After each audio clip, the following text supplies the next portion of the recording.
School শিক্ষা সেটাকে IISCO sell বন্ধ করে দিচ্ছে বার্নপুর, এবং এরা সিএসআর এর ফান্ড পাঠাচ্ছে উড়িষ্যায় প্রাইভেট হসপিটালে, সেখানে কমপ্লেক্স তৈরি হয়েছে, একটা পুরো কমপ্লেক্স তৈরি হয়েছে, এবং এইটা আমরা এখানে পাচ্ছি। এখানের টাকা উড়িষ্যায় যাচ্ছে, কেননা এখানে সরকার গড়ার দরকার ছিল পেছনের দরজা দিয়ে, সেই জন্য এটা করা হয়েছে। এবং 2022 সাল থেকে দেখবেন, আমি আর অশোক এই ব্যাপারে আলোচনা হচ্ছিল, 2022 সালে আমরা প্রস্তাব রেখেছিলাম যে এই বেল্টে যে হাওয়ায় যে প্রদূষণটা হচ্ছে, মানে হাওয়ার যে কোয়ালিটিটা পড়ে যাচ্ছে, এর জন্য ইসকো এবং কোল ইন্ডিয়া দুজনেই দায়ী, কেন সবচেয়ে বেশি পলিউটিং ইউনিট হিসেবে তারা উঠে এসছে, কেন যথাযথ ব্যবস্থা তারা প্রোডাকশনের ক্ষেত্রে নেন না।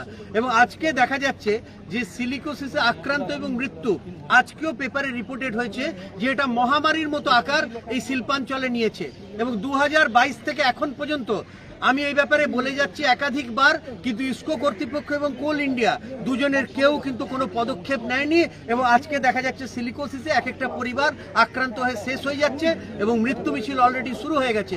এর দায় ইসকো এবং কোল ইন্ডিয়াকে নিতে হবে। ইসকোকে বারবার বলা হয়েছে, আপনাদের এখানে পুরুষোত্তমপুর ডিহিকা থেকে শুরু করে আপনারা দেখবেন হাওয়ায় কি ধরনের ধুলো থাকছে, এবং আমরা যখন ডামরার দিকে যাচ্ছি সেদিকে কোল ইন্ডিয়া থেকে একই অবস্থা তৈরি হচ্ছে। তার বিরুদ্ধে প্রশাসন কোনো ব্যবস্থা এরা নিচ্ছে না, এদের যে প্রশাসন আছে। এই জন্যে আজকে আমাদের এই জিনিস, এবং যেটা অশোকদা বললেন স্কুলের বিষয়টা, স্কুল যদি উঠে যায় তাহলে শিক্ষা পঠন পাঠন পুরোটাই বন্ধ হয়ে যাবে, এবং কিছু না কিছু করে বাংলা এবং বাংলা ভাষাকে অপমান করার এই যে চক্রান্ত, তার বিরুদ্ধে আমরা সকলে সমবেতভাবে প্রতিবাদ করব। কেন এতে সবচেয়ে বেশি ক্ষতিগ্রস্ত হচ্ছেন, যেটা আমি আগেও বললাম, প্রান্তিক মানুষ। প্রান্তিক মানুষকে এর থেকে বাঁচানোর জন্য আমাদের এইটা চলছে এবং এই লড়াই চলবে।